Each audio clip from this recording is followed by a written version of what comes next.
Hello, my name is Lisa Shea and I'm the president of the Blackstone Valley Art Association. This video talks about our 4th annual art poetry pairing, which was done in 2020. It's a collaboration of the Blackstone Valley Art Association with the Worcester Writers Collaborative and the Sutton Writing Group. This video here talks about how the art poetry pairing works and gives several examples of how this all works. And then there's going to be a separate video which will actually show images of every single artwork involved in the project and every single poem involved in it, many read in the own poet's voice. So let's talk about what this project is all about and how it works. This art poetry show is made up of creative, out-of-the-box thinking members of the Blackstone Valley Art Association, the Worcester Writers Collaborative, and the Sutton Writing Group. First, members of the groups express their interest in being a part of this project. Some choose to participate solely as an artist or solely as a poet. Some choose to play both roles. Once the roster is set, each artist is paired with a poet. That duo forms a team for the duration of this project. The poet provides the artist with a poem. The poem can be custom written for this project, or it can be a favorite the artist has already written. The poem can otherwise be as short or as long as the poet desires, as long as it fits for display purposes on an 8.5 by 11 piece of paper. It can be a short haiku or a long sonnet. The artist now has until the show deadline to create a work of art that represents that poem. The art can be a literal interpretation, it can convey the emotion of the poem, it can focus on one aspect of the poem. It is up to the artist to choose how to present their interpretation. That pairing of poem plus artwork will be hung side by side at the show. At the same time, the artist provides the poet with the source piece. The poet interprets that artwork with a poem. So each partner provides their teammate with an original creation. Each partner interprets something provided to them. So at the end of the show, we have an artist and a poet. The poet has written 2 poems, one of them a response piece, and the artist has created 2 works of art, one of them a response piece. So each pairing ends up with 2 poems and 2 artworks as their end result. Here's an example. Artist Bob Evans staged a photo representing the plight of a homeless woman. He gave that photo to his paired poet, Christine Beauchesne. Christine studied the photo. She then wrote a poem presenting her interpretation of his photo. At the same time, Christine wrote a poem wholly out of her own inspiration. It was on a topic and theme of her own choosing. She gave that poem to artist Bob Evans. Bob thought about the poem. He then found the inspiration to arrange for a photo of a local homeless person who was very religious to represent that poem. Each artist brings their own style and worldview to the art and poetry they create. Here are the images of those pairings. The first image I chose for the art poetry show was my attempt to show the plight of homeless people. And for this, it was completely staged. I had an excellent model. And I wanted to evoke that feeling that they must have when living outdoors and by themselves. Okay, so Bob Evans gave that photo that he took to Christine Beauchesne, who is his paired poet. Christine took a look at that photo and thought about it, and then she wrote a poem which was her response of how she felt about that poem and the responses to the Bob Evans photo. So here is the poem that she wrote. It's untitled, by Christine Beauchesne. Choices made and also not. We do the best we can with the information we have at the time. Sometimes everything makes sense and life runs smoothly. Others seem rife with struggle and we can only just barely get out of our own way.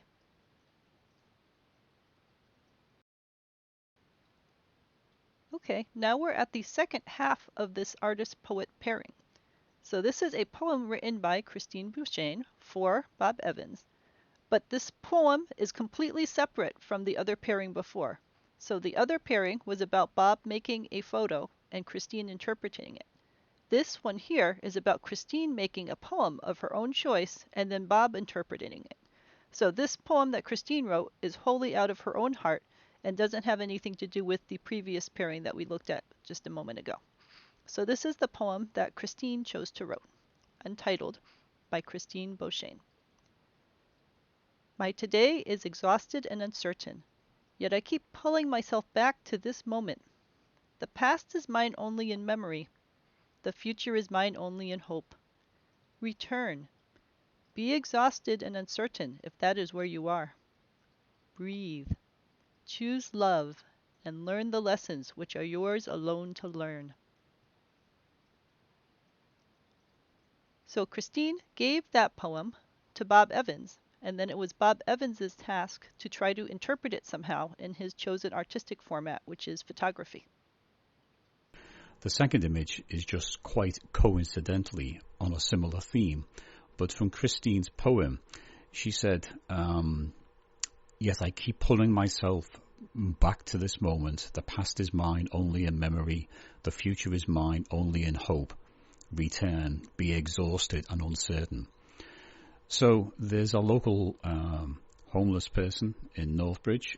His name is Abel, and he let me take some photographs of him. And this particular one, where he's holding the Bible, he's a very religious person. I thought would really evoke again the feelings that Christine expressed in her poem. Here's another example, this one involving a painter and a poet. The artist was painter Laura O. Cenedella. The poet was Cheryl Lynn Kimball. Laura painted an image of Fog Harbor, Maine, and gave it to Cheryl Lynn to interpret. Cheryl Lynn wrote a poem about a beautiful dawn and gave it to Laura to interpret. Here are the results. Fog Harbor. It's in Cape Porpoise, Maine. It's a little community. It's always foggy. I can't say I've been there any time in the year that wasn't foggy. Couldn't see anything. Really rough weather. Fishermen back there, but I think that is the harbor master's. What's it called? The harbor master's shack.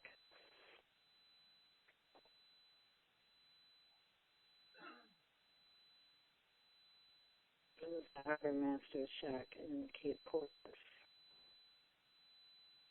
which is not far from Kennebunkport. We just happened to be driving through. And I saw that fog, and I thought, well, that's something somebody could write about. Something eerie or mysterious. So I sent that in to be interpreted by Cheryl.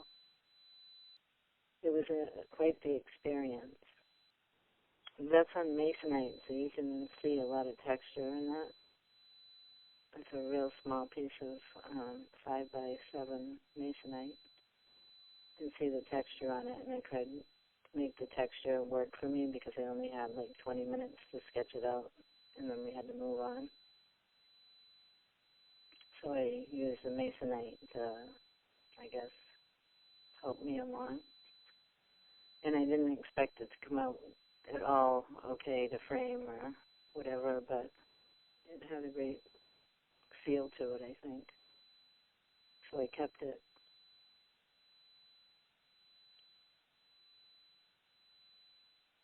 It was eerie. So Laura Cenedella, the painter, gave her painting to Cheryl Lynn Kimball, who was the poet. And after studying the painting, Cheryl wrote this poem in response. Fog Harbor, Maine. From my window I see the fog trying to keep the warm away from our huddled harbor town. The foghorn lets slip another mournful cry, hoping to create a somber mood. But I am snug in my favorite chair, hands toasty round my steamy mug, an Afghan shawl about my shoulders, and my purring cat curled up in my lap.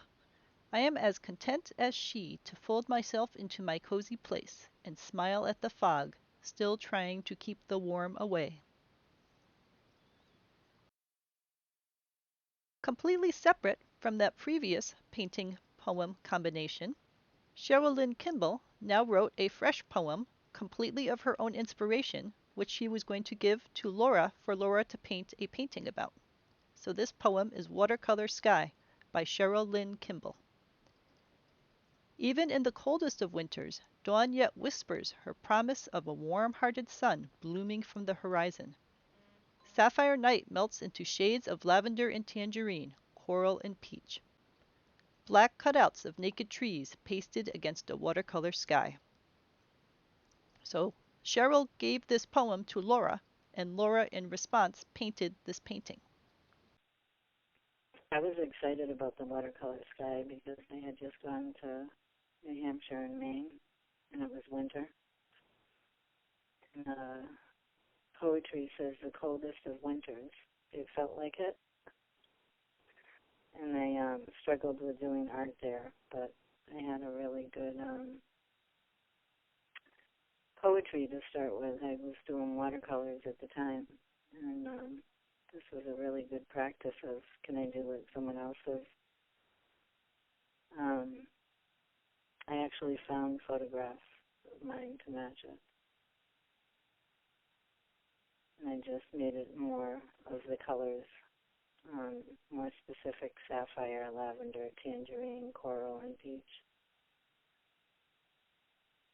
The black cutouts of the trees, I decided to go with the actual scene of a gunquit.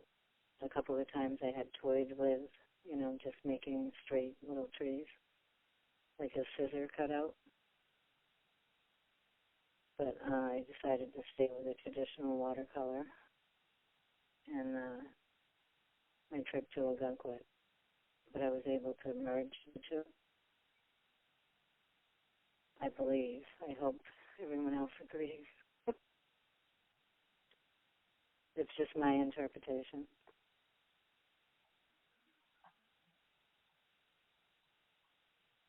I'm not sure it was that easy. It was pretty dramatic. The winters in Maine are pretty dramatic. It was done at the marginal way.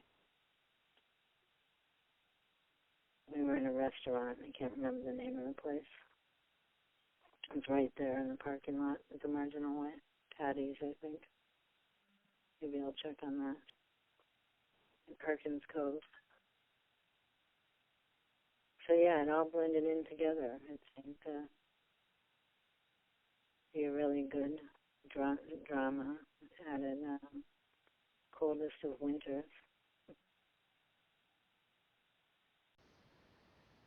Thank you so much for enjoying this virtual presentation of how the art-poetry pairing worked in 2020. We're going to do a full-length video that has every single artist and every single poet in it, and we're going to present that at our reception, which will be a virtual reception on Sunday, April 5th at 2 p.m. So watch for that to be coming. We'll be working on that in the coming weeks. But in the meantime, I hope you enjoyed hearing from Laura and Bob about how they did their painting and photography, and hearing the poems of Cheryl Lynn Kimball and Christine Bouchain.